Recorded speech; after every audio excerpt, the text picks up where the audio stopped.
In their first true road test of the season, number 11 Texas Tech men's basketball falls up in Champaign against the number 14 Illinois Fighting Illini.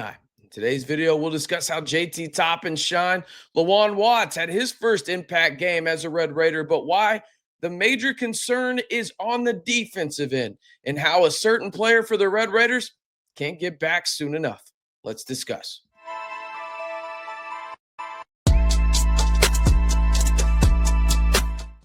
Hey, how's it going, everybody? It's RC Maxfield here for the Red and Black Report. Appreciate y'all tuning in to today's video. And it was the first true test for Texas Tech men's basketball. So I know a lot of people were upset on Twitter throughout the game. I had numerous people in my comments, and I understand they are the minority in terms of this sentiment. But it was shocking to me to see some of the people saying this team just isn't very good. I was actually pleasantly surprised by a lot of what happened in this game in its entirety for Texas Tech, in the sense of I wasn't happy that it happened, but I also know that a Grant McCasland team is not going to have these mistakes continue and linger throughout the entire season. Okay, we have to remember this is game number 3. Okay, you are without one of your starters and another key rotation player, and you went up to a place where, yes, Illinois does not have one of their starters as well, but it is a hostile environment, and it's the third game of the year, and you have a ton of new players. I mean, you look at the starting lineup, not very many returnees outside of JT Toppin and Christian Anderson played tonight for the Red Raiders. So you have to think about it from that perspective, and I understand that that's part of the risk you have when you go play games like these, but I also think it's worth noting. But let's go ahead and look at the box score for this one. Texas Tech, as I mentioned, did lose up in Illinois by a score of 81-77. The leading scorer for the Red Raiders was JT Toppin, who at one point in the second half, I believe, was 6 for 6, maybe 9 for 9. I mean, it was unbelievable what he did in the second half. He was sensational, and really for large stretches of this game, the only player that was remotely efficient on the offensive side of the floor for the Red Raiders. Texas Tech shot 27% from 3. I'll discuss that here in a second. And one of the big discrepancies in this game was the free throw aspect of this. Listen, Illinois was clearly the more physical team in this game. I don't think anybody watching that, if we're being honest with ourselves, would say otherwise. That being said, there is no reason on God's green earth that there should be a 19 free throw differential in this basketball game. Zero reason for that. And you could tell at the very end, it felt like there was a couple of makeup calls, including that flagrant foul. I thought it was a phantom flagrant call on Boswell for Illinois on LeJuan Watts, who capitalized on that. And then Peja Stojakovic's son came in and he had the game of his life, but also had the key moment in the game blocking CA on the final 3 when Tech was down 3. I thought Texas Tech actually played pretty well in a lot of aspects of this game. That being said, it was more so on the offensive end than the defensive end. We're going to need to see more from Tyree Bryan and Donovan Atwell. They came into this game as really highly touted two-way players, in the sense of Donovan Atwell and Tyree Bryan were both snipers from the outside at their respective schools prior to this, Santa Clara and then UNCG. For Donovan Atwell, both tonight struggled flat out. Donovan Atwell isn't a creator of his own shot, and neither really is Tyree Bryan. But Tyree Bryan got into foul trouble really quickly. He was uber physical early on the defensive side of the floor, and honestly, the Fighting Illini made him pay. I thought Donovan Atwell, there were a couple opportunities for him to make some open threes. Flat out missed them, right? Christian Anderson, I have a hard time seeing him shooting 4 for 12 again and 0 of 6 from 3. Now, he was great tonight when it came to passing the ball, and really in the pick and roll side of things, I thought he was phenomenal. But that being said, I have a hard time seeing him struggle like that shooting the ball. The thing that kind of stood out to me early on in this one, it felt like every time Texas Tech was going down the lane, there was inevitably a travel call, and it felt like it was a point of emphasis damn near. JT Toppin did have 6 turnovers, and I believe my count is correct. 4 of them were on travel calls, which is wild to me.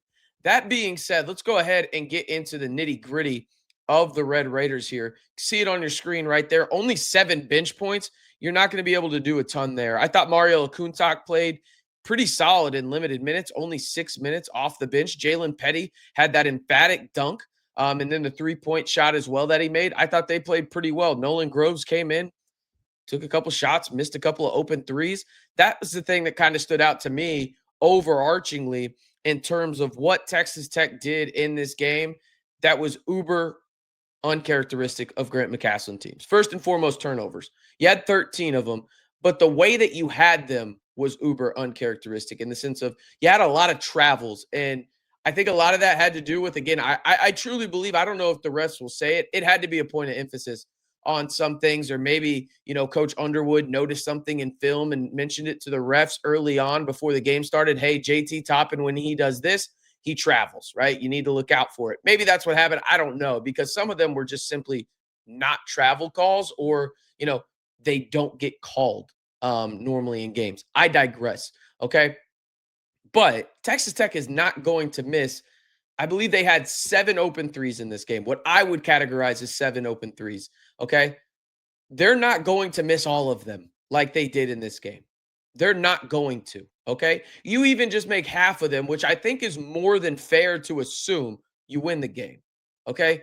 You played like dog poop for a lot of this game on the defensive end, and there's a player that you desperately need if you were Texas Tech. I don't think Red Raider Nation understood how important Luke Bamgboye was to this team. But if tonight is any indication, I think this is probably the prime example of why he's so important. Listen, the whole thing about JT Toppin coming back this year was the fact that Grant McCasland and crew wanted him to play more at the 4.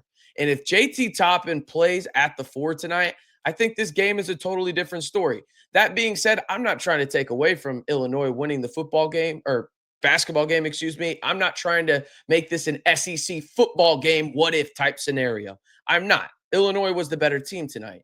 That being said, you can see how having a guy on the sideline like Luke Bamgboye and even Josiah Mosley from a depth perspective really bit Texas Tech in the ass tonight. It looked like they lost some of their legs, specifically shooting the basketball. As I get the stats back on your screen, I'll be honest with you. I don't see Texas Tech shooting under 30% from 3 very often this year. I just don't see it, let alone only 4 free throw attempts. And 2 of those came in the final minute. Okay. Like, I just don't see it. I think this is one of those games where, again, you don't play your best. Illinois plays closer to their best than you do. Clearly, you had a guy in Peja Stojakovic and Andrei Stojakovic just have the game of his life tonight on both ends of the floor. I thought he was fantastic. Boswell was phenomenal and physical at the guard spot. That's something that's going to have to change. And I'm looking at you, Tyree Bryant. I'm looking at you, Donovan Atwell. You guys came in here to be snipers from the outside and be two-way players and be impactful defenders, specifically on the perimeter. You got to be better, damn it. I think they will be. I think Grant McCasland will coach this squad up. Again, this is going to be arguably the worst shooting game Christian Anderson has this year. And you lost by 4. This team is uber talented. I am not worried in the absolute slightest whatsoever about this team. Zero concern, because you have a top 10 coach in America and Grant McCasland. You have one of the top 10, at worst, top 12 talented rosters in all of college basketball. Okay. You have the best player in college basketball. You have arguably the best duo in college basketball in Christian Anderson and JT Toppin. And oh, by the way, LeJuan Watts, in his first environment like this, played pretty damn well in the D5 role. And in fact, I'm done calling it the D5 role. Okay, LeJuan Watts earned my respect tonight in terms of this kind of moment. He was really the only guy helping JT Toppin score in key moments and finding creative ways to, whether that was cutting to the basket, shooting it from deep, being aggressive, whatever it is, he was phenomenal tonight. Those are the 2 guys that stand out. So overall, to me, I'm not really worried whatsoever about this team. And I know I've already said that a couple of times, but you go on the road, 3rd game of the year against the team, in my estimation, in Illinois, I think they're a second weekend team in the NCAA tournament. I really, truly do. Okay. Brad Underwood is one of the better coaches in America. They have a ton of size, a ton of length, and that's something that probably is going to give Texas Tech some fits. And I like that they played a team like this early in the year. So now that they can go in with a top 10 coaching staff led by Grant McCasland and adjust and be ready for these type of moments in March. That's what these games are for. Okay. Both of these teams are playing just gauntlets in the non-con. I mean, it was just a loaded slate for Illinois. It is a loaded slate for Texas Tech as they will face off against the Wake Forest team out in the Bahamas in about a week where, hey, they almost beat Michigan in Detroit at the time of this recording tonight, right? And then you also could play Purdue, a top 3 team in the country, if you beat Wake Forest and Purdue holds up their end of the bargain. You've got Arkansas, you've got Duke, you've got a multitude of top 15 teams on your non-con slate if you're Texas Tech. And this is only going to get the Red Raiders more prepared for Big 12 play and maybe even more importantly, the NCAA tournament, where I promise you this Texas Tech team is going to make some damn noise. But the story tonight for Grant McCasland's crew is they fall up in Champaign to the number 14 Illinois Fighting Illini by a score of 81-77. JT Toppin was sensational in this one, and so was LeJuan Watts. They were the only 2 players in double figures for the Red Raiders tonight. JT Toppin had 35. LeJuan Watts had 21. But they'll be back at it on Friday out in the 806, and then they will head to the Bahamas, as I mentioned, to face off against Wake Forest, and then hopefully play the Purdue Boilermakers next Friday in a game that, well, it could be a pretty damn good one, if you ask me. All right, that's going to do it for today's video. Let me know your thoughts down in the comments. Are you worried about this Texas Tech team? As I mentioned, I'm not, but I want to hear from you guys. Let me know down in the comments below. And while you're down there, be sure to like the video and hit that subscribe button for 100% free Texas Tech men's basketball content all year long, whether it's happening on the hardwood, in the portal, high school recruiting, injury news, or anything in between. We've got you covered right here on the largest group of Texas Tech fans on YouTube and the Red and Black Report. All right, I'm RC Maxfield reminding you, as always, stay safe and Reckham Tech.